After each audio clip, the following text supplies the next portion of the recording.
Hello, everyone, and welcome to another episode of Back to the Blockbuster. My name is Gaius Bowling, and as always, joined with my buddy. Let's go, guys. Let's go, Gaius. Let's get into it. Yeah, it's an interesting week because it's the episode right before the Academy Awards. So the Academy Awards are on Sunday. Mm-hmm. We can finally stop talking about those same movies that Those everyone. same movies who we like some of them, but a lot of them we are a little controversial over. So, Exactly. So we're gonna talk about a little news at the top, mostly about that, and then this episode is the rescheduled deep dive for Owen for No Country for Old Men. So that'll be fun to get into. Actually, watch it. honestly, I can't wait. Yeah, I watched it on Sunday night or Sunday. So I got to really kind of pay attention again. I'd probably seen it a couple times in the last year, even just this year. So this is the second time I've watched it this year, and it's just seeing it again. It never really loses its thrill. So I can't wait to kind of talk about it more and see what you have to think about it, because I think we've talked about it a little bit before, but now that you've just watched it, it's fresh in your mind, and we can kind of get into it a little bit more. Yeah, it was, and it's also one of the first like mini like movie reviews that Owen sent me from his like iPhone notes. Yeah, After he had watched it. So that was like, I think, how long ago was that? A gosh, year that ago? was over a year ago. Over a year ago, yeah. So now we're here and we get to talk about it. And at Hmm. the end of the episode, I will have decided between two movies I'm going through in my head for my deep For dive yours. next month. Yeah, Okay, uh, perfect. they're currently bouncing around. I'm just gonna like let the moment Just decide which one. decide. Yeah, It's like when the coin toss, when it happens, you know which one you want once it's in the air, and then I guess we'll kind of figure it out once you're there. yeah, and they both will be good. Like I probably will eventually get to this the other one, whichever one it is, at a later time. But yeah. Hmm. But before we do that, I guess the big news is last weekend was the last bit of awards that they were giving out before the Oscars. And Yeah. last week I said because The Power of the Dog won the DGA, which is like the directing award for Jane Campion, and it won the BAFTA for Best Picture and the Critics' Choice Award for Best Picture, that it was likely the favorite to win Best Picture at the The, Oscars. It's like it won all those awards. Now, I but think the I last also one was said, the producer or the writers. Which yeah. one's the last one? So they were both over the weekend, the PGAs and the WGAs. And I think I mentioned last week that the PGA is also a good indicator. And I thought The Power of the Dog was going to win that. But then a little movie called Coda was like, hold my beer. No. And it won the PGA award. And Nice. uh, Coda and came now it's through. like, yeah, now it's like a major like outlier for like Best Picture, and maybe even more than that. Now it kind of made like the producing award. Some of those people in that guild are also part of the Academy, and they vote on Best Picture. Hmm. Um, so it winning that award is very like critical. It could easily take it from The Power of the Dog, which was like a favorite up until then. It also won at the WGA. It won for Best Adapted Screenplay, which a lot of people think it's going to win at the Oscars too. Um, Hmm. also a Do you really think interesting that win. since yeah, Oh yeah, oh, yeah, I just want to say just another interesting win too was the original screenplay award. Was everyone's favorite was Licorice Pizza, but somehow Don't Look Up won, and Don't Look Up is really polarizing. hey, Like I'll take a lot of that. people don't like it. Um, so that makes that race kind of like interesting too, because it's like everyone's like, yeah, Paul Thomas Anderson, Licorice Pizza is going to win. But then Hmm. Don't Look Up won for best original screenplay. So now there's a race in that category too. It's I not, think that's a pretty good. I think that's a pretty good win for him because, I mean, if there's no story really like it before. So having an original story like that, and there's a lot of dialogue in it. So I think the fact that that one was that for the producers or the writers. the writers. Yeah, it won best original screenplay for the Writers Guild. Okay, nice. Yeah, Yeah, I think that's huge, man, because it it definitely deserves its moment. It has a lot of really good parts in it. I mean, the acting's incredible, not only from having such a star-studded cast, but I think that it really just it deserves to have some recognition. So even if this is the only award that it wins, and I mean, it's got nominations for Oscar, no, but now that it actually has won something, I think that that's, I mean, that'll sit well in my heart. I really enjoyed the movie, and I think it deserves at least something. Yeah, I mean, I think so. When I went on Twitter, so film Twitter was like immediately like liberal trash. I can't believe it won because that's always been the issue Oh with it since gosh, it came out. And also, yeah. it doesn't have the best reviews of the bunch on Rotten Tomatoes of all the movies that are nominated for anything. It's actually rotten, but like a lot of critics and stuff kind of latched onto it. They liked it, and like a lot of people who watched it enjoyed it too. I mean, I Adam McKay is an interesting writer. I mean, this is a guy that wrote like Big Short, and like his writing's not for everyone. Talladega Nights. Oh yeah, yeah. He also made that Oscar masterpiece. Uh, but he's not for everyone. But like he hits a nerve when it's something like this. So I think on that level, I think it should be appreciated a bit more than it actually is. And I Uh, also like how this took a different little bit of a spin on his other sort of more serious ones, because I recently watched Vice yeah, about a week and a half ago, and that's also Adam McKay, and that gave me such like similarities towards The Big Short that, like, yes, I think The Big Shorts is one of his best movies. It's still one of my favorites, but like Vice was a little bit too similar in the directing style, that having like Don't Look Up is, I think, a great sort of transition for him to make similar pieces like it, but still kind of have that his old style of, there are yeah, some funny bits, and he does have good interaction with the characters, and they do seem realistic, but they're also real people, and like they do funny things, and not everything is supposed to be 100% serious. yeah. I agree. And like the kind of satirical approach that he has to a lot of his stuff, it also isn't going to be for everyone. But I really love the curveball of it winning. I mean, I saw Licorice Pizza Yeah. finally. It is a good coming of age story. It's solid, but I also don't necessarily love when like there's a favorite to win. I like when there's more of like a race, or if there's more of like, oh, like if there could be an upset. And honestly, like those two wins, like the WGA win for Don't Look Up, and then the PGA win for Coda, kind of makes the best picture race more interesting, and then like the Hmm. writing race more interesting too. I feel sorry for everyone else in the best picture race because I don't think it's any of them have a shot. There's no Um, chance, man. but I do. Before we get to, I have the list of nominees. I know we haven't seen everything, but just based on like what you're feeling, it's just going to do the major ones and kind of get like what your Yeah. prediction for the winner. But I did want to So mention can I this. do what I'm predicting, but also what I Yeah. want? Oh yeah, yeah. I actually was going to do that too because I feel that a certain way in certain categories. Um, Hmm. I'll start with best picture, and I would say what I would want out of these. I love Nightmare Alley, but Nightmare Alley doesn't have a shot. I would love to see that win. Guillermo del Toro is a Hmm. great filmmaker. Yeah. Um, Also with Dune, that's just because it would be great to see a sci-fi film win Best Picture, Yeah. but they're not going to win. Um, Hmm. After the PGA win, I'm going with Coda, but I don't want to fuck up anyone's like Oscar like ballot if they're doing because They're like, Power of the Dog still has a chance to win. Like it will be close, but Coda is really proving itself to be like the little engine that could because it was such a small movie and it got kind of hmm, forgot about for a second, and then once the like award season really kicked in, it just kind of like started bulldozing through some of these major awards. So yeah. I'm going Coda. I think Coda. That's going to be my pick too. After this guild win, that's definitely going to be like my sleeper for the this Oscar pick. But I mean, I'm probably between Coda and Dune, or sorry, Don't Look Up and Dune for the ones that I want to see I want win. to see that. I think just having one that, anytime there's a controversy over the Oscars, it just makes me laugh because everyone shits on the Oscars for months and months and months and months, and then regardless of what wins, everyone's pissed. And Yeah, so, and so when like, having something win like Don't Look Up would be great, because it would just kind of prove that all these people, regardless of how they think about the movie, I mean, I was going to say this a little bit earlier, but I think people are actually scared of what the movie is about. And like they just don't want to. I mean, it's literally about people not looking up because they don't believe it. And then you have people who see the movie and they're like, oh, these liberal snowflakes are trying to talk about global warming. It's exactly. literally exactly what the movie is talking about.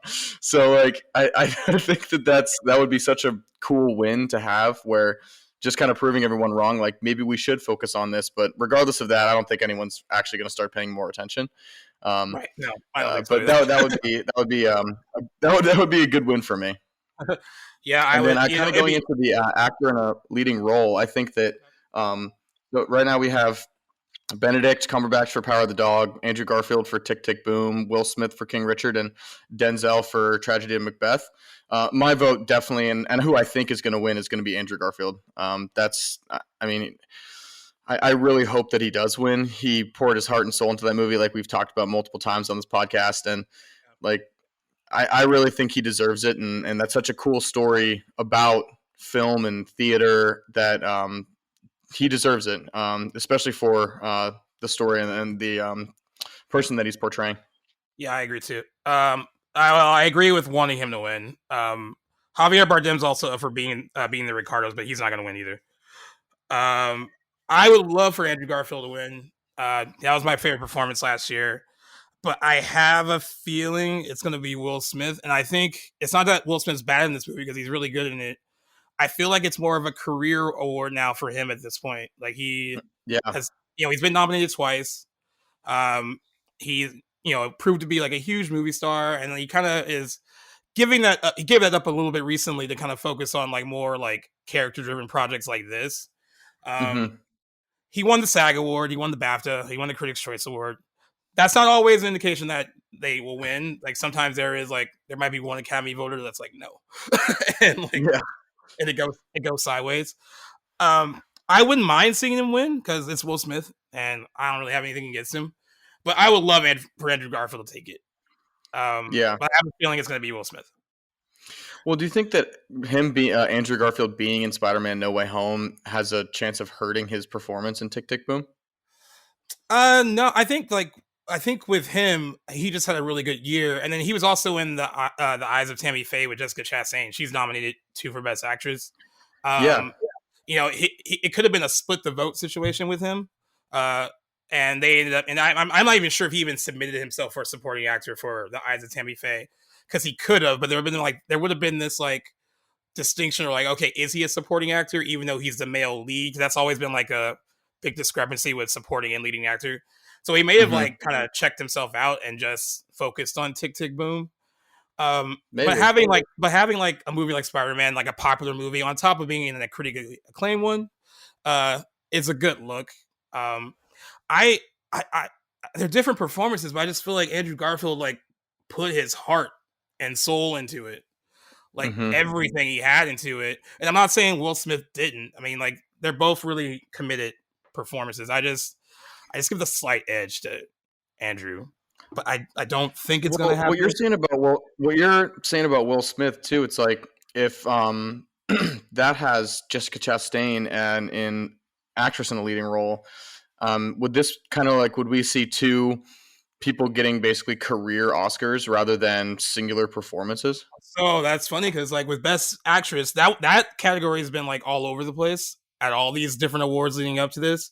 Because who's up is Jessica Chastain for The Eyes of Tammy Faye, Olivia Colman for The Lost Daughter, Penelope Cruz for Parallel Mothers, Nicole Kidman for Being the Ricardos, and Kristen Stewart for Spencer. So Jessica Chastain won a big award. She won the SAG award, which is voted on by all the actors, and of course, like some of those actors are a part of the Academy, so they will be voting too. Um, and then she won the Critics' Choice Award for Best Actress. A lot of people were upset about that because the critics all award season were praising Kristen Stewart for Spencer. That was like their choice.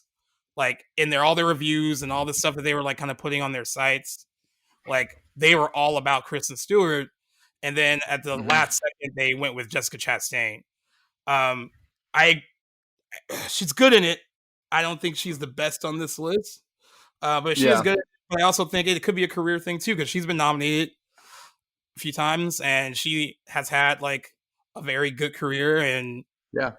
she's given some great performances. I kind of think if she does win, like this will be like a controversial like down the line. They'll be like, oh, did she really deserve it for that? For that performance.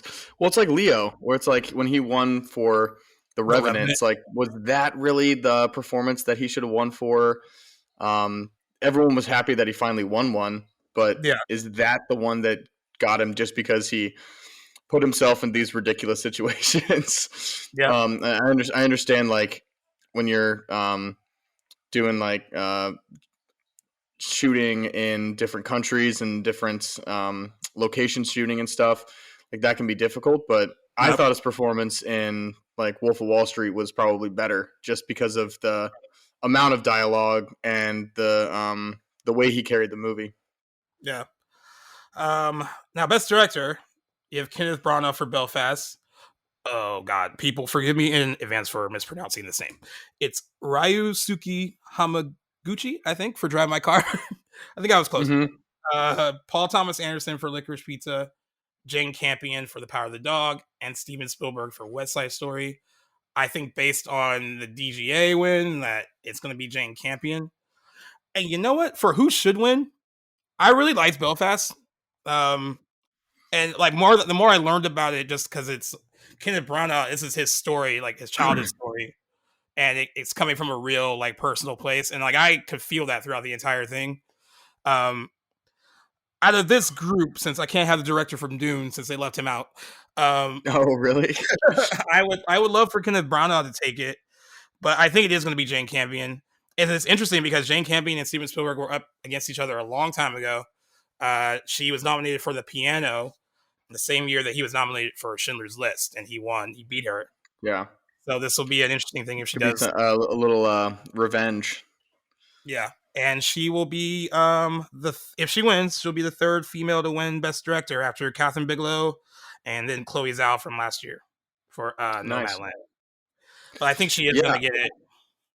Yeah, I mean, from what everything's been said about it, it sounds like she might get it. But I also would like to see Paul Thomas Anderson win it. I think he's an incredible filmmaker. He continues to tell stories that everyone likes and wants to see, and every actor continues to speak the world of him and how he is like. I mean, I think there was something that I heard about when he was directing There Will Be Blood.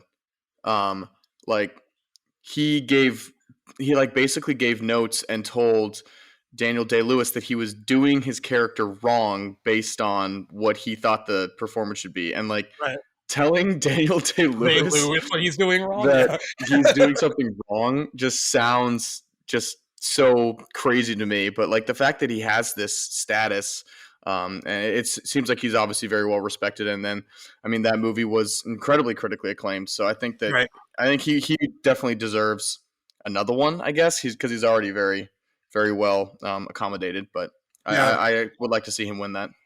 So the train of thought was originally, since he's not going to win Best Picture for Licorice Pizza, and director is kind of more up in the air. The one that seemed like a given was original screenplay, but now they don't look But up won that WGA award. Now it's like, oh, does that have more of a shot now? I think it is between Don't Look Up and Licorice Pizza for the original screenplay category.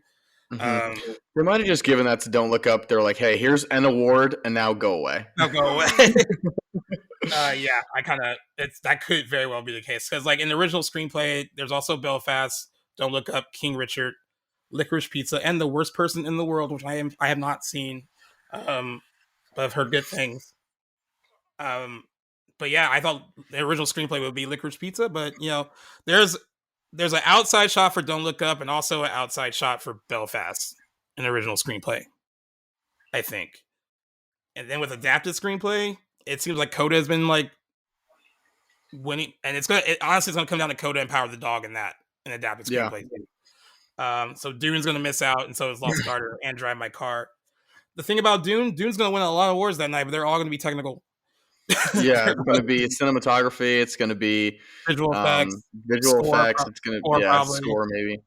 The thing that sometimes frustrates me about the Oscars is that I mean I can't even count how many movies come out each year, Yeah, but 4 or 5 movies get nominated for everything. And like I understand that they are specific movies that have everything that's good about them. That's why they're nominated for Best Picture. So it's not just Best Picture because it's Best Picture. It has all these contributing factors and parts. right. But seeing on the ballot and like when you're actually watching the Oscars and like you basically see like a little mini clip of it every single time they mention it, Yeah, seeing the same one over and over and over again starts to get tedious. yeah, it does. And coming into the night, Power of the Dog has the most nominations. That's 12, and I'm just wondering like which one of those can it like director for sure. I think it has. It'd be interesting if it came in with 12 and just ends up winning like one. That can happen. It's possible, but like I don't know. I I kind of like I I do enjoy that it doesn't have like I enjoy that it's not just going to be like a sweep from that movie now. Like it Yeah, seems I like hope so. it seems like there's going to be a bit of a like a mix of everything. Hmm. And then as far as the supporting categories, um, I should read their names, but supporting actress is Jessie Buckley, The Lost Daughter, Ariana DeBose for West Side Story, Judi Dench for Belfast, Kristen Dunst for The Power of the Dog. Ariana DeBose has won everything in this category leading up to the Oscars. If she does Yeah, not win, someone doesn't it's like gonna her. be. Yeah, wow. She Someone doesn't seems like like a shoe in. It will be a really cool historic win because she's playing the character of Anita in this version of West Side Story. Rita Moreno played her, I think, over 60 years ago in the original and won the Oscar for playing that role then. Um, so that'll be cool to see her win if she does. Actually liked her in it. West Side Story has like I won't say issues. It's just like it's a typical like Hollywood musical, but Yeah, she steals all of her scenes though. She's very good. And as far as supporting actor, Jesse Plemons, Power of the Dog, J.K. Simmons being the Ricardos, Cody Smith McPhee for the Power of the Dog, Ciarán Hinds for Belfast, and Troy Kotzer for Coda. My boy Troy has won also mostly everything leading up to this for Coda, and I think he's going to win the Oscar for that too. I do just love Jesse Plemons. I So know, I think everybody does. he kind of has my vote for that. I just think he's so good in everything. Like, did you ever see him in Game Night? Oh yeah, he's like the weird like He neighbor. was the weird neighbor To hang that, out with like, him. oh god, like he played that character so well, and it just like everything he does makes me laugh. I actually am. I'm just about to watch. What's the new one with Jason Segel and Oh, him? Windfall with Lily Collins. Windfall. Yeah, I'm excited to see that because it's also Jason Segel and Lily Collins are married, so I'm interested to see how they act together. And Jason if there's Segel's always been chemistry. one of my favorites. Yeah, so and it's also like kind of a thriller, but is it horror? I don't know. I think like the way it was described to me is that it's a thriller, but there's also like a little bit of light, like dark comedy to it, a Okay, little bit. yeah, It looks good. I mean, like sometimes Netflix originals aren't that good, and this one looks pretty decent. it I think. looks like one that I would just have no hesitation saying, yeah, I'm in to watch that. Yeah. Um. I did not send you this note before we started. I just wanted to bring this up because I thought it was a really boss move by this girl for doing this. So Rachel Zegler is a star of West Side Story. She is not nominated at all. But she is the star of the movie. It's nominated for Best Picture. Her co-star is nominated for Best Supporting Actress. And earlier this week on Monday, I woke up and she said that the Academy did not invite her to the Oscars. Right? She went on Instagram and said that she will be Wow, watching from her couch and supporting her like co-stars for something they worked tirelessly on for 3 years. wow. So my first thought was like, "Yo, someone's gonna see that and make it right." Because they don't. I mean, I think there's a reason she put it on her Instagram because she knew that it would get picked up and Oh everyone yeah, would like, talk about it. So it was a big story that day. Come to find out that yeah, it's the Academy does have a play in inviting who comes, but the big people behind the invites are the studio, and that would be Disney in this case because they are behind the movie. yeah. Uh, but like maybe like an hour or two before we started this, she is now invited to be a presenter. So someone like was like, Oh okay, my gosh, I knew it. I knew it. She made a snafu, and they're like, okay, now yeah, you can come and say something, and now she gets to buy a dress and really nice. yeah, well, good for her though. I mean, she's a star of the movie. Yeah, The movie's nominated for Best Picture. Like it's nominated for like 5 different awards. she should be allowed to like Go. come and like Yeah, she yeah. should. Why shouldn't she not see it like or be there to celebrate it with her friends and her Exactly. co-stars and the director? Hmm. I'm sure like I wonder like if Steven Spielberg saw her Instagram was like, yo, make this right. She has to come. Like, Yeah. this was 3 years of hard work. And, sometimes when you're young and you realize that you can get traction on social media, you can use it to your advantage. Hey, And I it think she works did. sometimes. It works sometimes. Like she really, really did, and kudos to her because I don't even see how like Disney would even like slide her like that by not even throwing in the invite Yeah, at all. they did her dirty.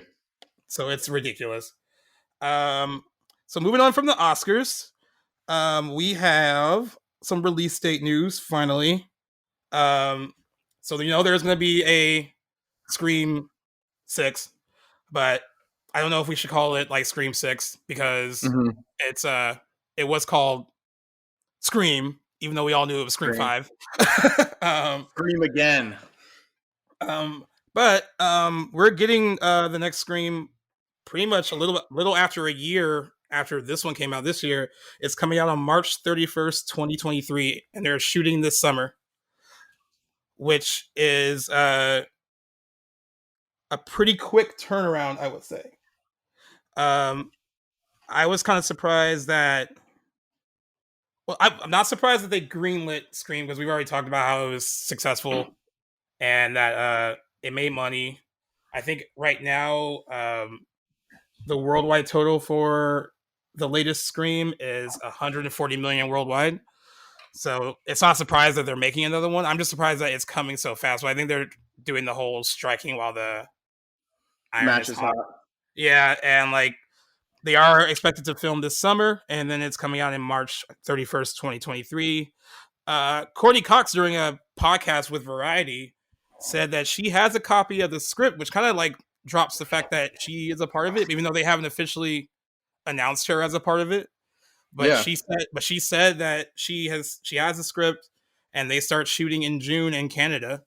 Um, so that's like that should be an announcement that she's in it, but like they haven't really yeah. That officially seems announced that she's pretty. doing That seems pretty official to me. We're still waiting on Nev Campbell. I don't know if she's seen the script yet. The last they talked to her, she said she'd be open to doing it, but she needs to read the script first. That's what she said when Scream 5 came about. I'm at this point though. I think she trusts these new guys on this new one, Hmm. I think um, so. so it might be like a little easier for her to say yes. And I think she has some stipulations. I don't think she said in the interview that she doesn't want to see Sydney die, and that's always been like a big thing. And like, oh, how can she survive so many of these? And it would be a really shocking thing to the audience. Be like, oh, they killed her, but that's not Yeah, something that Nev Campbell wants. So um, I don't think that's something we'll ever likely see. But yeah. she, I mean, eventually, I think we talked about on the Scream episode. Like, I feel like she's got to die eventually. Like, maybe they'll just wait 30 more years until she's an actual old woman, and then, then they'll just have her she'll just die of like natural causes die of natural causes. on screen. Yeah. Yeah, but I think it's interesting that it's cool. It's cool that it's coming around so fast. 'Cause I think if you wait on something like this too, uh, it can lose some of its appeal.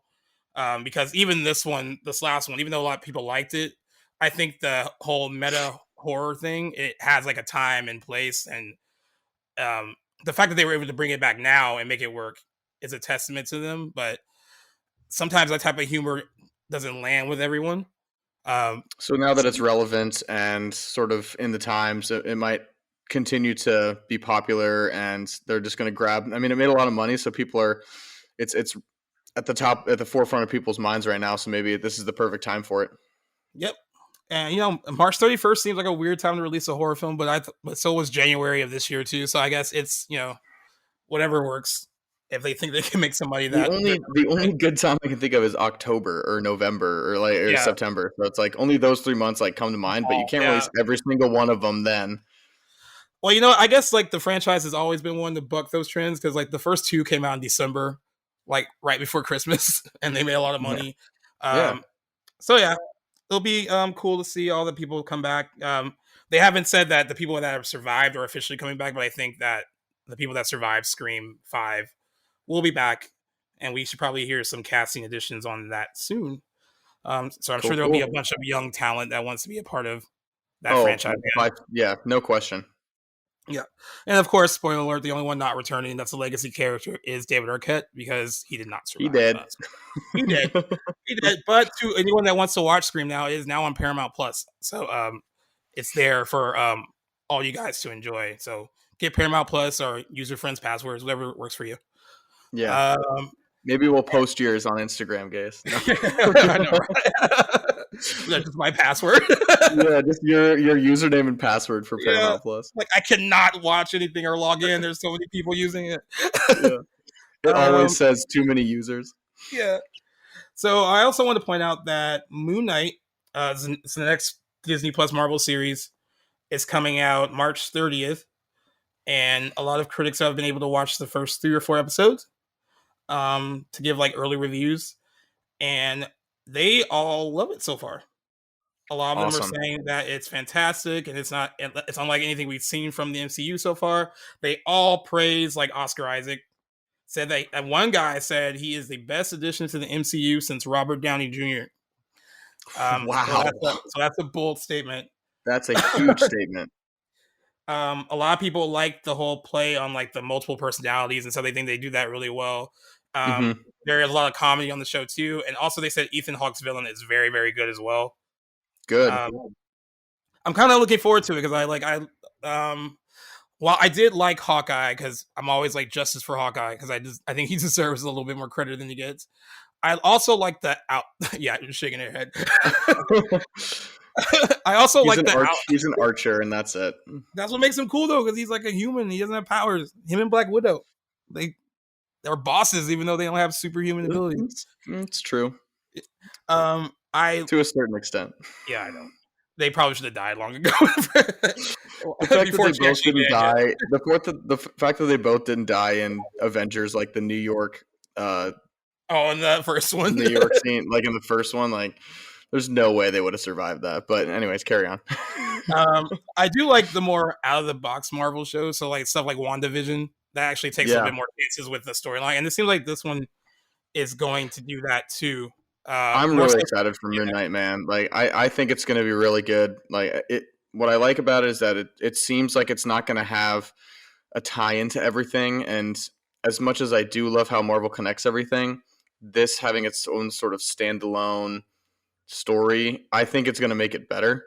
yeah, I also love the fact that I was reading an article too that they're not holding back, yeah, and like they're not in the sense of violence and anything of that nature. So I'm really excited to see Oscar Isaac, not only just because I think he's a great actor, but even he had some reservations about joining the MCU. So the fact that he's fully in on it now and he's going to give his best performance, I think. And I think Moon Knight's a really cool character that I don't know a whole lot about. So excited to see how yeah, they adapt it to the screen, and really excited to see, like, just from the trailers, his transition from sort of his manic like attention span to becoming Moon Knight, like that already looks really cool. yeah. So it gives me like a little bit of a American Horror Story vibe just from the way that they've shot the trailers. Right. So kind of having that dark aura and sort of creepiness about it is going to be really exciting to see. Yeah, I think so too. I mean, the character itself just seems like inherently cool.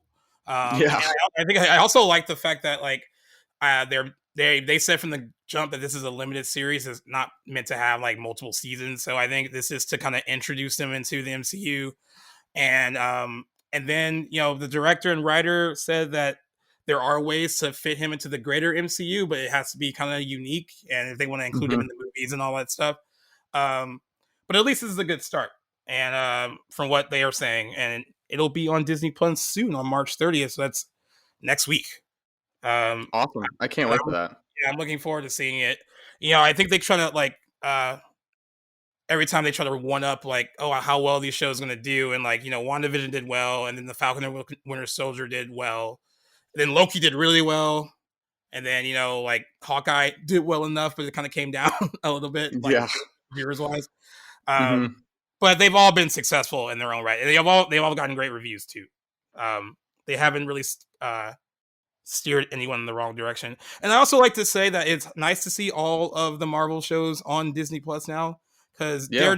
Daredevil's there, Jessica Jones is there, Luke Cage, Iron Fist, and the Defenders is there, and even There's Agents so of Shield. many, Like man. they There's so finally many. Yeah, they finally got the rights to all of those to put them on Disney Plus.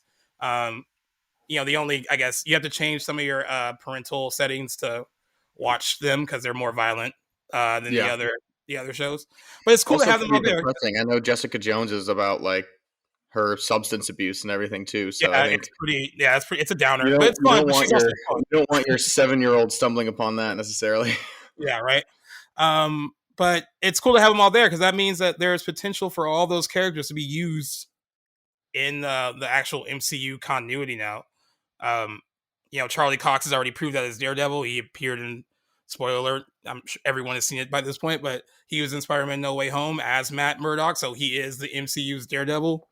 Did Um, you see that thing that he said about when he went to go see the movie with his wife, and during his cameo, the theater no was one did just anything. silent.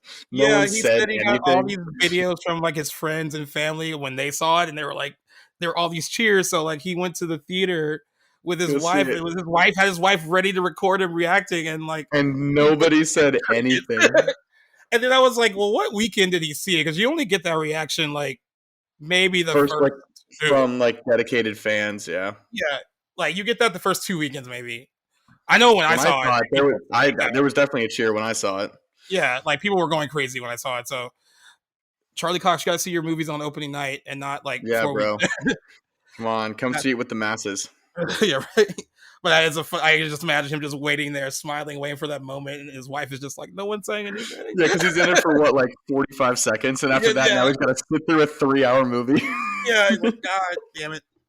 Um, but yeah, that is all the news for today, and now we can finally jump into this deep dive of No Country for Old Men. I will just give like a little plot synopsis and who's in it and who directed it, Yeah, so that people know what it is in case they've never heard of it. No Country for Old Men is a 2007 American neo-Western crime thriller written and directed by Joel and Ethan Coen, based on Carmack McCarthy's 2005 novel of the same name. The film stars Tommy Lee Jones, Javier Bardem, and Josh Brolin, and the film is set in the desert landscape of 1980 West Texas. The film revisits the themes of fate, conscience, and circumstance that the Coen Brothers had explored in their other films like Blood Simple, Raising Arizona, and Fargo. The film follows three main characters who stumble upon a large sum of money in the desert, and a mysterious hitman who is tasked with recovering the money, and then a local sheriff investigating the crime. And the film also stars Kelly MacDonald. Now, as far as how it was received very well when it came out in 2007. It premiered at the 2007 Cannes Film Festival on May 19th, and it went on to become a huge commercial success, especially for a neo-Western American crime yeah. drama. It grossed $171 million worldwide against a budget of $25 million. And critics praised the Coen's direction and screenplay, and especially Bardem's performance. And the film won 76 awards from the 109 nominations from the multiple organizations it was nominated for. It won 4 Oscars at the 80th Academy Awards, including Best Picture. Yeah. It is a great movie, guys, and just one of my favorites. And I don't even think I realized this when I first started watching it, but I don't know if you caught it either, Gaius, but dude, there's no soundtrack. Right. It's all mood. So it legitimately has no soundtrack whatsoever. So you are super in the presence of this West Texas Yeah. landscape, and so you really get to sort of see and feel and hear, especially everything that these characters are going through, and Yeah. it just gives an even creepier sense of Javier Bardem's character Anton Chigurh, Yeah. and just like even the something as simple as he's taking his shoes off when he's walking through the hotel Yeah. to investigate, and so he makes no sound. But this movie, just in general, one of the reasons that I really like it is because the powers in the dialogue, and um, everything about this movie has basically, it's like, yes, there are some characters that have physical power and physical might, whether or not it comes from the weapons or from the history that they have. But it also just really comes down to, from what we've seen, just who has the control verbally. And I think that that's such a cool way to do a movie, because if you even show for a second that especially to Javier Bardem's character, that you might be scared, then you've lost, or Right. that you might have a sense of like uncomfortability. And I think that that's such a really cool thing that I don't really see that often. Like, yes, there are dialogue heavy driven movies, but not ones without a soundtrack. Right. And being able to kind of see like this one specific moment in time rather than really trying to do a whole backstory on each of these characters. Like, you basically get to figure it out for yourself. Like, as I was watching it and seeing Josh Brolin's character go through all of these different hoops, I was thinking, I was like, how does this guy have training? Where is he from? Like, how does he know how to do all these things? Like, obviously he's a tracker, so like when he's even finds the money, he said, yep, I'm gonna go and look for shade. If I was the last man standing and I had to go across the desert, I would probably go find some shade. And that's where he ends up finding the money. Right. And what I really like about it too is that that's the same sort of perspective that Tommy Lee Jones' character has. So it's Right. like they both think that they both kind of think the same way. They've obviously had it. You find out later that he was a Vietnam War vet, so he did have these obviously some boot camp training and army training. But I one of the things that I really wanted to know about, especially since this is such a specific moment in time, is I really want to know what Woody Harrelson's past is with Anton Chigurh. Because Yeah. the second that he hears the name, he's like, "Oh, I know exactly who that is." You got to be careful about him. The fact that you've talked to him and you're not dead, that's impressive. So It I sets up always so wanted to know much what. like Yeah, fear that already. says so Yeah. much. And I'm like, okay, like what is this guy's backstory, and how does like a famous bounty hunter basically know so much about him and is terrified of him? Yeah. I actually like, I love that with the three leads, like there's that mounting like tension that that all of them are going to intersect at one point. Like there's just Mm-hmm. like there's like it's a gradual buildup, and like the Coen brothers, like in a lot of their movies, are really good at pacing, and I think the pacing in this movie is particularly very good. Like it's like you're kind of like on the edge of your seat the whole time, like anticipating things to happen, Yep. and and and and that is what makes the movie so good for me. Beyond what we can get to later with the performances, it's this like kind of sense of like this ratcheting sense of like something like awful, is bound to It's happen gonna happen. once these worlds collide, that kind of thing. Mm-hmm. Um, but they're really good at that, and like they've done well with that in their other films too. But I think this movie in particular is probably their best example of like it's just so tightly paced, and then it's just like it's like also never really a dull moment either. Like Mm-hmm. it doesn't really take a moment. I mean, I guess it does take a few beats, but to me it's always like kind of moving. Like you're always kind of Yeah. with it the entire time, and that's a testament to them as filmmakers. Like they're probably some of the most focused filmmakers in the business as far as like the tone of their movies, or not yeah, I'll say the tone of their movies, because when they're making something that's like a thriller or a drama, like they know exactly what kind of film they're making. And when they're making something that's Mm-hmm. a little lighter, something like Raising Arizona or Intolerable Cruelty, like they also know how to pace those too. But I Mm-hmm. think this film, they really just kind of like there's like seeds of like if you watch like some of Alfred Hitchcock's like movies, like his pacing is deliberate too. And then with Alfred Hitchcock's movies, especially something like Psycho, you you you can't really get too comfortable with some of the characters because they may not be around like the whole time. Yeah. Yeah. and, Exactly. and then this movie kind of has that vibe too, where it's like, oh well, nope, like that kind of thing Mm-hmm. going on too. And it's like, I think that's the kind of brave thing to do, um, and they really do that well as filmmakers. And And especially with pacing too, like having it be paced well, but also having these long sort of like uncut parts where it's really just a landscape and you see either a car driving through or um, him putting a case into a hotel vent. Like even something as simple as that, like that yeah, doesn't ruin the pace, even though it's a longer scene that yeah, just kind of grips you with every single moment because you're like, okay, this could be the thing that gets him to trip up, or this could be right, the thing that they find out that now leads him to the money. right. And you know what else is good that they do? It's like, so yeah, it is, I guess it is a western, but it doesn't have the same. It doesn't have like the DNA of like a traditional western. It is like a thriller, but it also doesn't have the DNA of like a typical thriller either. Like they're blending of like all these different like genres that somehow like work really well together, that maybe shouldn't work that well together. Um, Yeah. I think that is impressive too. Like, the way they kind of bleed those. I think that's why the movie, on top of being good, I think that's why it was so successful, because it kind of attracted people who were wanting all of those things, and Hmm. they got a little bit of all those things, but it wasn't in the way that they expected to. Yeah.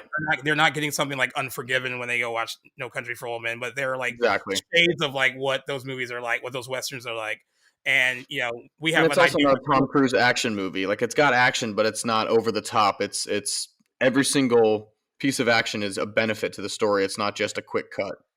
Right.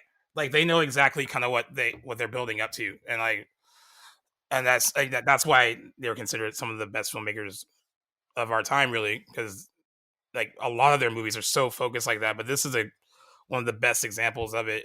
I know I read somewhere a lot of people, um, Javier Bardem. I mean, I'm going to talk about all the actors, but like Javier Yeah. Bardem, who I really before this I hadn't. I mean, I'm sure I've seen him in stuff before this, but I didn't pay much attention, I guess. Yeah. And he's like Hannibal Lecter level scary. He's Like this, so like, frightening, man. he is so like I don't see. I mean, like I hope he's not like a method actor. I hope he's able to like when they were calling cut, he could like snap out of it and just be like funny and cool. Smile and Yeah, yeah. but this guy is so fucking scary. And like you get it. I mean, like talking about Woody Harrelson described, you get it. You totally like Yeah. this guy is like completely like relentless, but also relentless in like there's like a quietness to some of the stuff he does that makes it a little bit more chilling than he's not like a foaming at the mouth like kind of villain either. Like it's very Yeah. like almost controlled, and that's what makes it pretty fucking frightening too. But also even the fact that like some of the stuff that he does is just without second thought. Like Yeah, he'll like when they're at the scene at night when they're kind of reviewing the like the showdown that yeah, Josh Brolin kind of stumbles upon. And it's like two guys that are kind of going through with him, and obviously they're looking for the money too.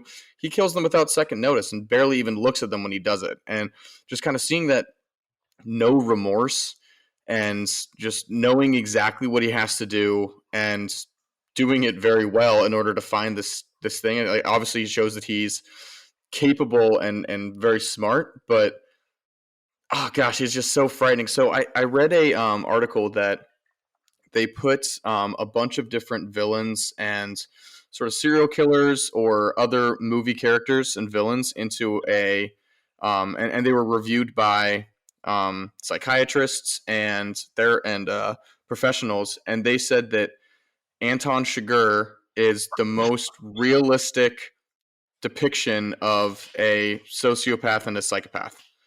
And damn it. so that makes it even more frightening that that is not only realistic, but just like seeing how sadistic he is so Yeah, crazy, man. yeah. And Javier Bardem is like 100% committed to it. Oh yeah. Like when he won the Oscar for that role, and Hmm. it was funny too. I think the first the impression I got when he won. I remember when he won, and he got up there like was all happy and thankful. I was like, "This is no." I mean, this This guy is a good seems actor, because weird. it's It like seems wrong. such a different dude from like the person that we met in this film. But like, yeah, he. I just love that he does it without chewing scenery. It's just like it's so calm, cool, and collected. Like, and that's what makes it scary. Yeah. And you do not want to be alone in like a room with him at all. I think the scene that kicks it for me is the scene where he's talking about there. Well, first of all, there's two scenes. One's a quick one when he blows up the car to go into the pharmacy, Yeah, and just how he's not even phased by it because he knows exactly what's going to happen. He knows that they're all going to rush out. All he's focused on is what he needs to get, and just that limp with that dead-eyed stare as he's strolling like into the pharmacy. Oh gosh, it just it's so gives me good. chills. But It's yeah, I think that the best scene is the scene with him at the convenience store or the gas station, yeah. and like him talking about the coin and calling it just that whole It's such scene. an Whoever iconic wrote, moment now too. God, It's it's like a so big movie good and moment now. it's so great and like what I thought about it when I saw it a little while ago, and especially a couple days ago, is that that scene would not be complete if you didn't have the clerk. Yeah, So that whoever that guy is, he deserves some credit too, because you can see the impending fear as he realizes that this is not just a normal conversation. Like yeah, even when he just says friendo, and then the way he repeats it to the way that Javier repeats it to him, it's like, okay, gosh, this is not the guy I should be fucking with, yeah, really, yeah. or saying that you're my friend. Yeah, stop. And just he's like, when do you close? We close now. That's not a time. When do you when do you close? But I just think that whole scene just shows like he kind of has this sense of, is it fair? Should I kill this person? I don't know, because now this is your lucky coin, and guess what? You won. Well done. Yep. God, it's Um, crazy. Also, too, so a lot of critics at the time commented on the film's violence. Apparently, the book is very violent too. And Charlie Rose actually asked Joel Cohen about the violence and said it was a lot, basically implied that it was excessive. But he said, "Well, there's a lot of violence in the book, and considered the violence depicted in the film as very important to the story." And he added that we couldn't conceive it, sort of soft pedaling it, and really doing a thing that we really want to do something that resembled the book. It's about a character confronting a very arbitrary, violent, brutal world, and you have to see that. So they did not Yeah, want to skip on the violence. I actually forgot how violent it was yeah. until I watched it again. Um, it's very violent. I mean, like one critic from the Los Angeles Times said, um, the Coen brothers have put violence on screen before, lots of it, but not like this, not anything like this. And they also said that like the good thing about it though is that it doesn't celebrate or smile at violence; it despairs on it. Like Oh, so, it's definitely. not I like so love that. That's a it great doesn't way to put it. glorify it. It doesn't glorify it. It is you're getting a picture of how bleak that world is, and it's not Hmm. something that's supposed to be like exciting to the viewer at all. I Um, mean, I guess I can think about like, I mean, the main scenes that are what I guess the violence that they're talking about is just all of the shotgun scenes, and when he uses his air gun, which, by the way, kind of the coolest weapon ever to put into villains' hands and yep, be dangerous, and be because like dangerous. it's such a close. I mean, you have to get close in order to use it, but it's also a tool to get into any place you want to get into, which is just I never would have thought of that. And so whoever wrote the book, and I'm guessing that's from the book, which is really really cool. Yeah, But I guess those are the violent scenes, but it didn't seem excessively violent. Like in my opinion, it just seemed like, yes, there was a few people getting blasted away by a shotgun, but that wasn't what I thought made the movie violent. I thought the violence in the movie was, like you were kind of saying, is the soullessness from the violence, and that's what makes it scary. yeah, I agree. And I want to piggyback on what you said about the score because you said it was pretty minimal. No, It's there's interesting. none. There's Yeah, literally none. I none. And so like Ethan, I guess the Coen brothers disagreed on that at first. Joel was really scared about not having like a lot like music, and then Ethan, his brother, convinced him uh to do it. So that it would like reflect it would really kind of push what they were trying to do. Like it Hmm. because a lot of people use score to kind of like make the viewer go like, oh, this is when I should be tense and this is when I should like Yeah. and this movie doesn't do that. Like it's all like Hmm. you just have to be in it in its stillness. And Well, it also I does think kind it's of a make better it approach. seem more like a book. Like it Right. looks like a visual that you could get in your mind when you're reading the book, which is Right. really cool. The only song, the only music that they have, which it actually threw me for a loop when I heard it, was when the mariachi band is playing Oh, for Josh Brolin when he's like Roland. in Mexico and he's Yeah. asking for the doctor. Like it actually kind of surprised me because I was like, wow, like I haven't heard any music up to this point, and that's probably like an hour and a bit in. But Yeah. yeah, I think looking back on it, it was such a great choice, um, because it really just lets you sink into this environment. I agree. I don't want to mispronounce the name, even though I've just watched it. Ewan Moss, that character was originally offered to Heath Ledger. But Llewellyn.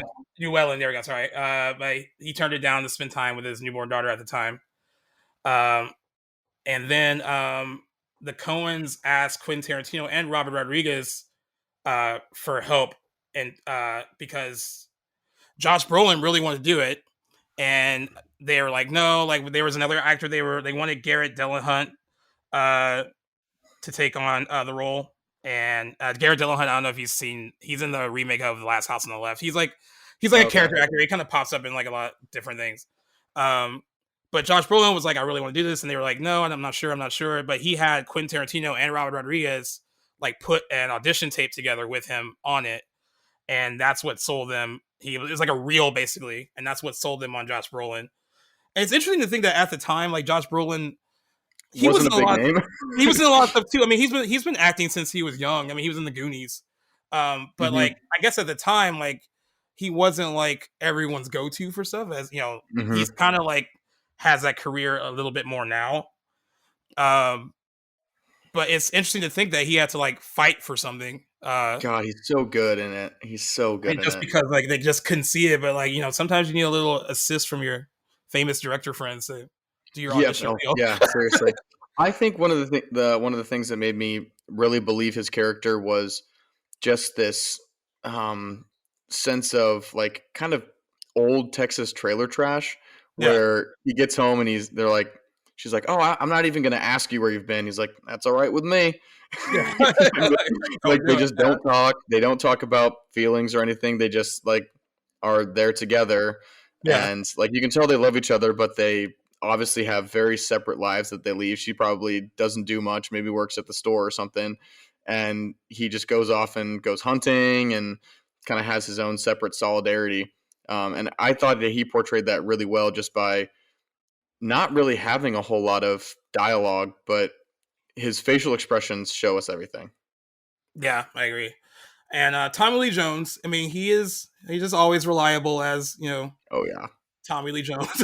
Tommy Lee Jones. I mean, it's where you're gonna get when it's Tommy Lee Jones in that kind of role or any role, I guess. Hmm. It's just like I'm not saying he has range because he's been in stuff where I'm like, oh, he's pretty good. But that's just him. I think that's just like his personality, and like I think like there's like a list. I was like reading a list of reviews for critics about him, and they all kind of said like he gives a reliably dedicated performance art. Every word was Hmm. like reliable because that's Tommy Lee Jones. He looks great in a cowboy hat. It does, and like it's a role that was like that look and role is like made for him. Like it's perfect. Yeah, It's perfect. I can't And imagine anyone else there. Just like sort of a cop or a sheriff who's seen it all with too much ground to cover. yep. And we also almost didn't have Javier Bardem because there were scheduling conflicts. He almost had to pull out, and they had actor Mark Strong on standby. He's a British actor. Um, if you see his face, I can see Mark Strong doing it, but I just can't imagine anyone else playing Would that it have part. had the same haircut? Probably. I mean, Yeah, hopefully, I know, because right? that's probably crucial to the the haircut, character. Where the haircut's part of the menace. yeah, seriously. Yeah, but yeah, it's crazy that he almost had to drop out because of scheduling conflicts, God, and the they movie had, would be so different. and they also address differences. Like, so I've never read the book, and I don't know if you've ever read the book, but they also explain key differences between the book and the movie, and they said that the one key difference is that of focus, because the novel fully belongs to Sheriff Bell, and each chapter begins with Bell's narration, and then it Gotcha. counterpoints with all the action of the main story. And Mm, then the film opens with Bell speaking. Much of what he says in the book is condensed and turns up in the movie in like other forms, though. gotcha. Um, they do kind of, I guess, they just change like the focus of what the book was going for with him, and then like kind of sprinkle it throughout uh, the film. But the Coen Brothers got a lot of credit for making a mostly faithful adaptation of that book because and it just so happens that that book in general, the style of the story, and then like because if you watch the movie and you watch other Coen Brother movies, it's also like in their wheelhouse. Like if you watch something like Fargo or Yeah, Blood definitely Simple, like Fargo.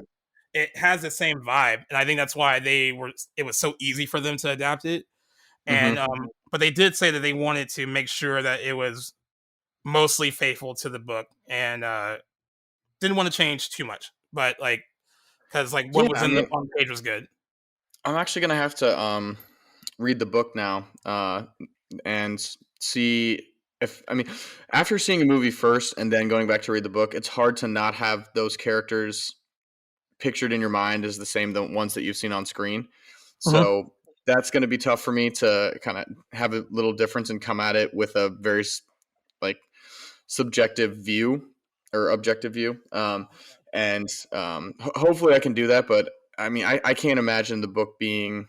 I mean, if there's more violence than that, I wonder where it could be and sort of the other ways that they like.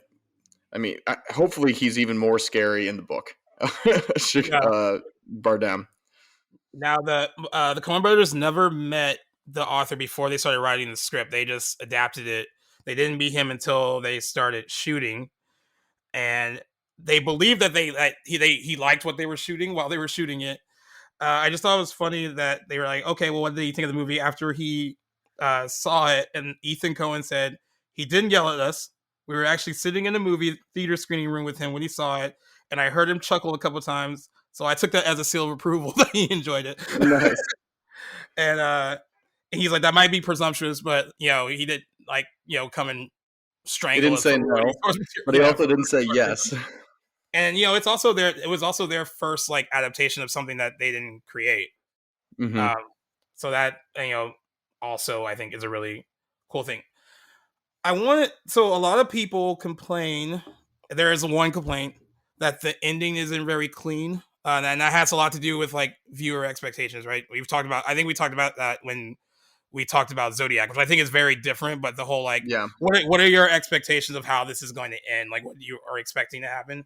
Um, that has been the case. I have a friend that doesn't like the ending, but like just because they want more, like they need more, you know, resolution and all that stuff too. Yeah. I mean, I think that like I said in the beginning, it's just this is a story of one very specific moment in time.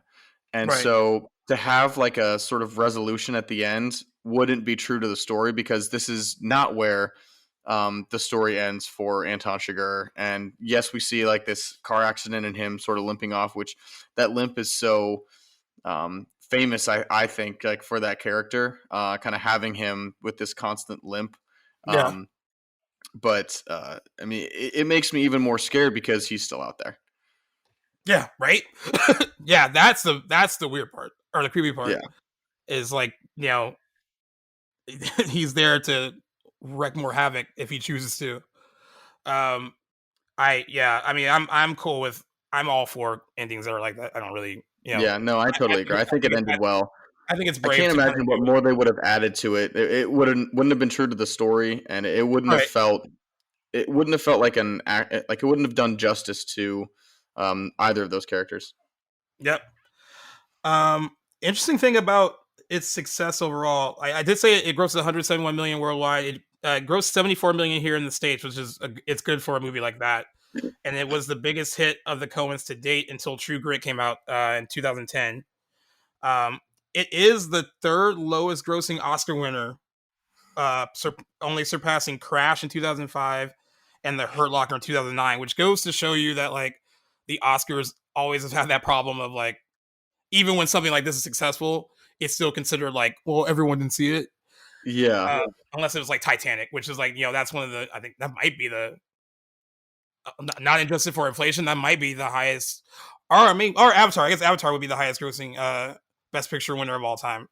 yeah. Um, I mean, I think it's such a different movie for a lot of viewers. I mean, it's got its own sort of style that I mean, not only is it super violent, it's rated R. I think that definitely has something to do with the fact that you're not going to go see it Saturday morning with your family. So yeah, I agree. And since we talk about all the praise that it's gotten, I wanted to see if anyone did not like it, and I did find some. yeah, So it says what do they have to say about it? occasional disapproval was voiced about the film, with some critics noting the absence of a central character and climactic scene, its disappointing finish, and dependence on an arbitrarily manipulated plot, or a general lack of soul and a sense of hopelessness. So they don't really like how bleak everything is. That seems like a Yeah, personal that's what makes viewing it choice. good, though. That's what makes it successful, in my opinion. The Daily Telegraph said Javier Bardem's character never truly develops as a character. With material as strong as this, one would think they could do better than impute to him a sprawling mystery and merely and make him merely pathological. There should have been more to him. And then But they it's like there's further, not supposed to be an arc. There's not yeah, supposed to be like a finish. and that's what makes him more like creepy because you don't That's what makes really. him scary because I he's know. already like this. We don't know why he's like this, and he's still like this, and he's still alive. Yeah. Oh, and then the Washington Post, Stephen Hunter. I guess he couldn't find much to criticize, so he went with Bardem's weapons as being unintentionally humorous and lament Dude, that air gun is scary though. and lamented it's all chase, which means that it offers almost zero in character development. Each of the figures is given a lost standard thriller operating procedure, a single moral or psychological attribute, and then acts in accordance to that principle and nothing else, without doubts, contradictions, or ambivalence. These all sound like just general like personal like things that they don't like about like movies, Yeah, yeah, uh, exactly. which is crazy to me that you can latch on to that as like oh, this makes it not good. I mean, I I mean, it's so funny because those are the exact reason that I like the movie is that like they all have this one specific thing in time. It's like, oh, he's not worried. Like Josh Brolin's not worried about his taxes that he's got to file, yeah and like it's not like he right has all these other things that are on his mind. Like obviously he has one thing that he's like going to be driving for in what this do I need movie, to which get is from the store today? Like there's like yeah, exactly. Yeah, exactly. Like he just yeah got shot or something. Like there shouldn't be any other thing that's on his mind right now. So I mean, that's one of the reasons that I like the movie is because there is a specific focus and everyone is tied into it. Like it's all about the money. How do yeah we get it? How do we keep it safe? And it really is kind of like a great thriller. I mean, I don't know. I really have very little to critique about it. yeah exactly. And just the accolades. It was nominated for 8 Academy Awards and won 4, including Best Picture, which we talked about. Javier won Best Supporting Actor that night, which made him the first Spanish actor to win an Oscar. Uh, the Coen Brothers also won Best Director and Best Adapted Screenplay. It was also Sounds nominated about for right. Best. It also got nominated for Best Film Editing, but did not win. Best Cinematography did not win. Best Sound Editing and Best Sound Mixing. Um, and Javier Bardem, he dedicated the award to Spain and to his mother, who accompanied him to the ceremony that night. That's pretty cool.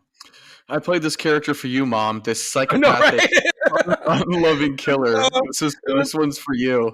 it was all for you. And as far as the top 10 list that year, which is funny because like we talked about when I talked about Zodiac, I think Zodiac and there was one other movie that ended up on a bunch of lists that year, and we talked about No Hmm. Country for Old Men briefly being at the top of that. It appeared on more critics' top 10 lists than any other movie of 2007, 354, and was critics' number one film on 90 of those lists, Hmm. which is crazy.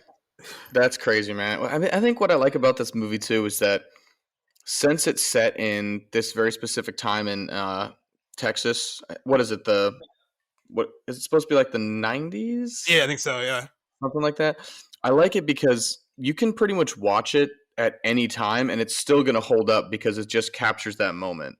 And like it's made in a modern enough time in the early 2000s that it feels like if that movie came out now, it would still like if you wanted to make that movie now, you would still do it the same way as it was done. It's not like you're going to increase some special effects or change anything different to make it look more modern. Like yeah, if you had told me that movie was made in 2017, I also would believe you. You know what I mean? It's like I think that's what makes it able to be like to stand up is because everything that was done exactly as it should have done, and there's nothing else you can really improve in terms of technology and time. So I yeah, think that it's just a good it's going to hold up for a really long time. yeah. It's interesting too because like we look at this will be 15 years old in December or somewhere around then, and we look at certain movies that came out 15 years ago, and it looks like they came out 15 years ago. Yeah, And this exactly. one, like you said, like does not look dated like at all. Like No, and that's a case of some strong cinematography and like the directing style of the Coen brothers to make it continue to make it look modern. And I think like when it turns 20, 25, 30, that it'll still look that clean. Like it's it's like going to look great. yeah, I mean, the same thing could be said for True Grit too. I mean, obviously, like it's the also same similar director, style, so right? Similar stylish a little bit as similar far as styles. But like just like that, like when you make a period piece in the modern time and it's done well, it's going to hold up for a long time because it's not like you're going to be like if you could remake Gemini Man and have it look a Don't. lot better, and well, you could probably make it better in a lot of ways, Yeah, but it's like that movie is so modern that like you really can't do like the only thing you can do is just go crazier than that. So it's yeah, like to have sort of this specific time frame, it's really going to make it last forever. yeah. I agree. I mean, I think that it's proven that it can sustain the test of time.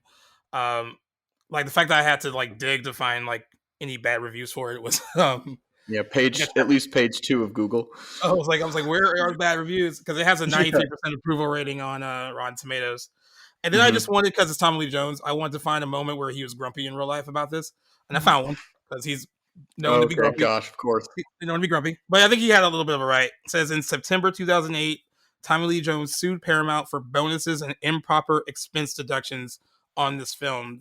The matter was resolved in April 2010, with the company forced to pay. They didn't expense his Applebee's receipt, and he's like he's suing him for it. They said the matter was resolved in April 2010, with the company forced to pay Jones a $17.5 million box office bonus after determination that his deal was misdrafted by studio attorneys, who settled with Paramount for 2.6 million over that error. Wow. So maybe You that's know not what? him being grumpy. He wanted what he wanted. um, Yeah. I mean, but he's like the critics said, like there's not a real lead. There's three. So I mean, he definitely deserves his he's I mean, he's the opening voice in the movie. He definitely deserves a lot of the credit for that. yep, and yeah, I mean, and I also don't necessarily need a film to have.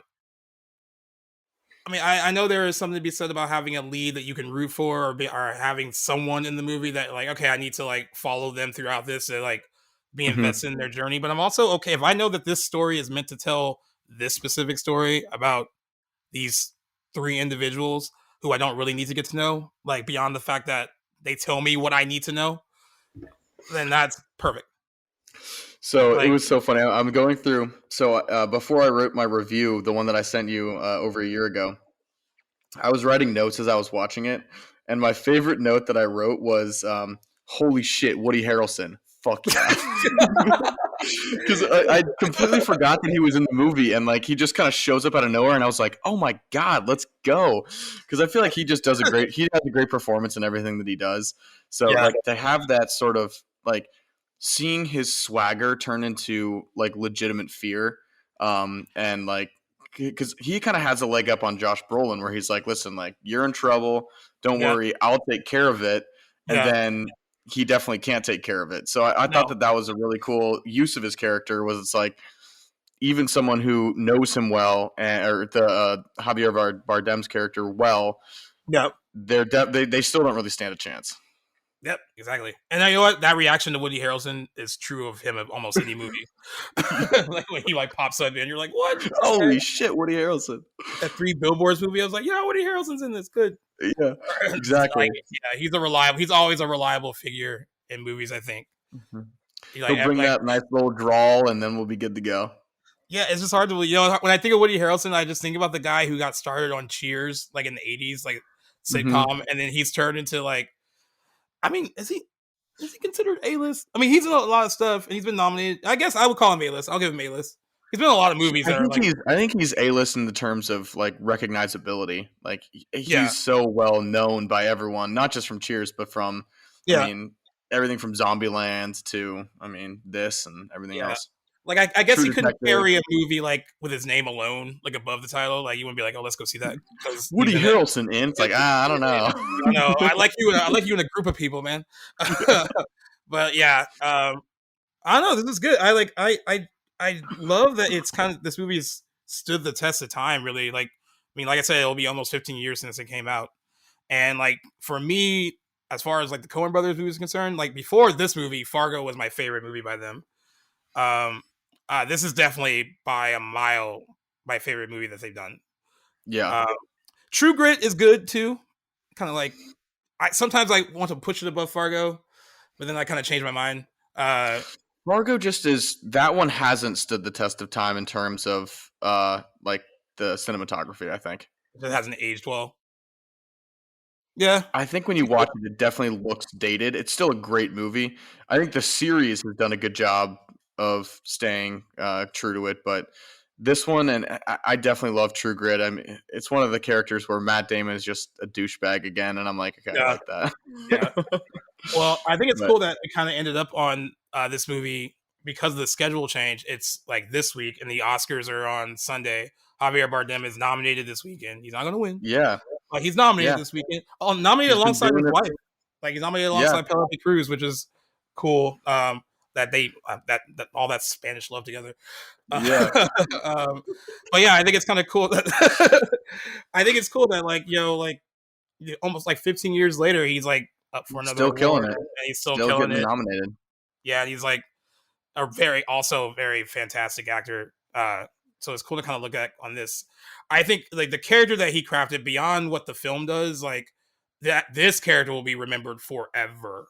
There'll be I people think that it watch set a this new. movie I that think it set a new standard for like how scary a villain can be when they have their eyes set on a specific was prize. Like attached. Yeah, I would actually like to know if this was like I would love to know who based their villain characters on him, and like how many performances this really uh, gosh, kind what's of the word? like influence. Like Yeah, influenced. Yeah, yeah, which how many performances this influenced, and what people took from that to create a scarier character.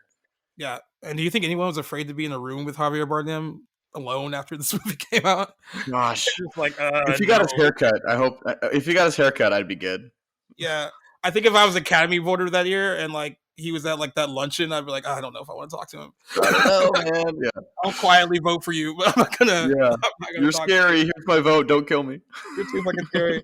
Well, yeah. I mean, this was a good one to look back on. I think it's just a really Also, too, solid because movie. it's. I mean, I guess we. I probably would have brought it up for a 15-year anniversary in December. So I guess we Yeah, can cross that off the list. But the fact that yeah, it's definitely one to remember, and one that I continue to look back on and always love to see. But it's really not on any streaming. I had to rent it. And I don't know where you saw it, Gaius. I don't know if it was on. I've actually owned like so I've owned a lot of stuff on Blu-ray that I like. I used to have a bad habit of this. I used to buy like stuff and just to have it, and I would like not watch it right away. So No Country for Old Men was still in the package. I hadn't opened Nah. it. So like, and there's like actually several movies back here that are still in their packaging that I Yeah, just bought. for all And I'm the like, listeners, Gaius has an enormous movie wall behind us. I mean, there's yeah. probably got to be 500 or 600 movies there. And I just like and so many of them were like, I'm gonna go to Best Buy. I want to own this, and I haven't Yeah, even like opened them yet. it's like And owning a record or something. It's like do you have this movie? Yeah, I have this movie. Have you seen it? No, it loses its value once you put it yeah, in the. I know, right? Like I saw computers, but like yeah, I had to like Yeah. take it out of the packaging, and it still had like one of those inserts in it for like I forgot what the advertisement was Did you for. open it up and you were like, wow, I actually haven't seen this on Blu-ray yet. I know, yeah, I was like, what? I was like, Jesus, and then it made me just look at this whole wall, and I was like, yep, so many You movies. got to go through each one by one and figure out which ones you haven't seen. Actually, the ones that you bought. I know. Like they used to call those like for like a lot of movie nerds that are like Blu-ray or DVD collectors at the time, but Blu-ray now and 4K people now. We just like blind buy certain things. Like there were certain Okay, things I yeah, hadn't seen in theaters. I'm like, oh, I think I might like that, and I would just buy yeah. it because like this was at a time when like I guess it was gradually at a time where you weren't going to video stores and you had like the Netflix like you can just rent like 3 discs at a time, but like I was more It was the transition into the stream. yeah, so I was committed to just like, no, I'm gonna spend $20 and hope for the best, but then I would just forget to watch Yeah. it. Yeah. Hey, well But now you got it forever, and it'll still be good for a long time. yeah, well, I was happy to crack it open for this. But yeah, we are gonna do deep dives once every month. Like some of our favorite movies, so you actually know what some of our favorite movies are. Um All right, Gaius. Well, this is actually perfect I know. because it goes straight into the scene from No Country for Old Men. Man, you got to call it. You got to We gotta call it right call it. now. All right. And I'm gonna it's the biggest decision of your life. oh god, it's gonna be so anticlimactic. So I'm gonna go with The movie's called Closer, and it came out in 2004. And it stars Julia Roberts, Jude Law, Natalie Portman, and Clive Owen. It's a drama that's based on Patrick Marber play, and it's directed by Mike Nichols. But it's essentially about two couples that meet. Like one couple meets each other, and another one meets each other, and then their lives kind of intersect with a lot of like infidelity and secrets, and it's very like dialogue driven. Sounds Um, juicy. and just because it's based on the play, it's more about like the dialogue between the characters. Yeah. Um, a lot of people consider this Natalie Portman's like first real like adult performance, where like you didn't look at her so much as like uh, a teenager growing into like her 20s. Mm-hmm. She does play a stripper in it. She doesn't really do a lot of stripping, but she is still It's sexy where in the it. it's where the purple hair comes from. Purple hair, the purple wig, yeah. Um, but it's easily. I mean, before Black Swan, I thought this was the best performance she's given. Um, so yeah, I'm gonna focus on that one. Um, Mostly because like I think all four of them give really good performances in this, and like um, even Julia Roberts, who's not entirely known about for always doing dramatic stuff, um, but she even sells her part really well too. So it'll be a simple one to go into because it's a very simplistic movie, and there's like Yeah. because there's only like four leads and not a ton of locations, but because you're only interacting with those four people. Um, but actually, to go back on the whole thing, I have opened it before. It's been watched several Okay. times. um, Well, yeah, I haven't seen the full movie. I've seen parts of it, so I'm excited to check it out. Maybe I'll come over. We could watch it together. yeah, for sure. And I don't know what date in April yet. We'll still figure it out. But that will be mine for when I get my turn for my deep dive. Um, Perfect. yeah, and other than that, I mean, that kind of closes us out. I was trying to think about what we have next week.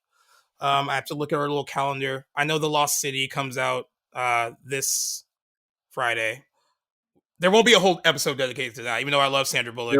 We'll just talk about box office numbers and We'll how talk it's about doing. box office, and my hope for it because it has an 88% Rotten Tomatoes. The reviews are surprisingly good so far.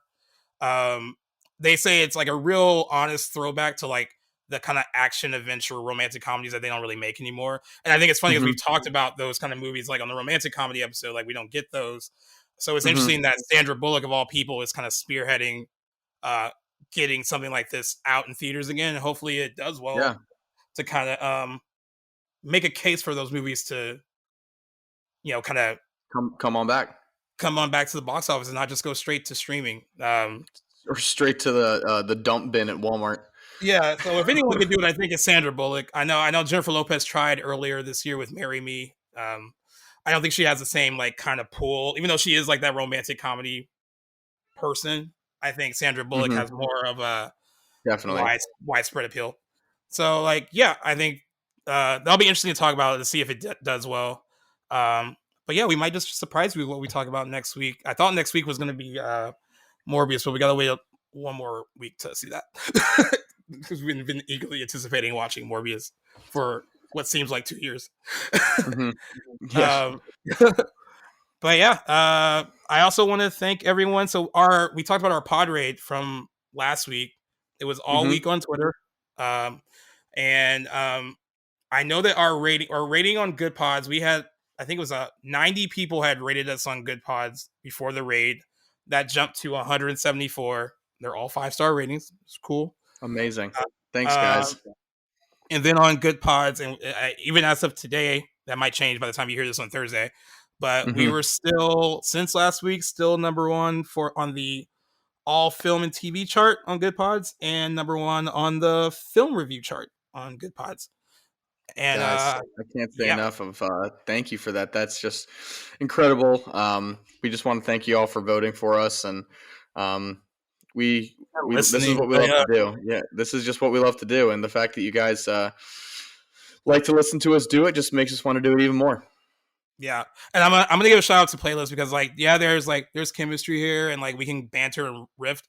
I think a lot of it like if you don't know anything about us, I think that the logo that they came up with for the show is very eye catching. So if you don't really know anything about what we're going to talk about, I think the logo catches your eye. So I want to give credit to them for creating something that catches people's eye, even make Yeah. them want to click on and listen to us ramble on. Playlist just has done such an amazing job with us. Our partnership has just continued to grow as we've kind of figured out and hit our stride. So I just want to shout out them as well. They've done an incredible job working with us and really leaving us 100% total control over the content of what we do. And it really just makes things so much smoother in terms of just what Gaius and I want to talk about. So we're going to continue to do it. And we got a lot of stuff that we're excited to share.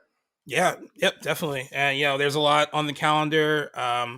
There's a lot that I'm going to talk to Owen about to you something off of here about an idea. But yeah, there's just like so much things that we can do to kind of make things better, and like we're encouraged by the fact that people are listening and rating it well and giving us positive feedback. So that is what makes this all. It's fun for us, but it's also cool that you guys are enjoying it too. Yeah. Makes it all the best. But yeah, as always, man, close us out. Yeah. Guys, thanks for listening to my deep dive. No Country for Old Men is definitely one of my favorite movies. We're going to keep doing this. We have a few more things that we got in the works of just kind of like monthly things we want to talk about. Just like little sort of different segments that we think would be kind of a cool addition to maybe focus us a little bit more rather than leaving it a little bit more broad. So we're going to try and continue to focus on things because we have such a large array of content in order to deep dive into. So we got a lot of different things that we're planning on kind of creating little segments, like I said. So just keep listening, and we're gonna keep making content. We love that you guys are constantly there and voting for us and giving us 5 stars. So please continue to do that on Spotify, Apple Podcasts. We're going to be uploading this to YouTube again. You can see Gaius's movie wall if you'd like, which maybe if someone has an enhancer, you can. If someone has an enhancer, you can see all the different movies. Maybe make a list of all that. That'd be kind of cool.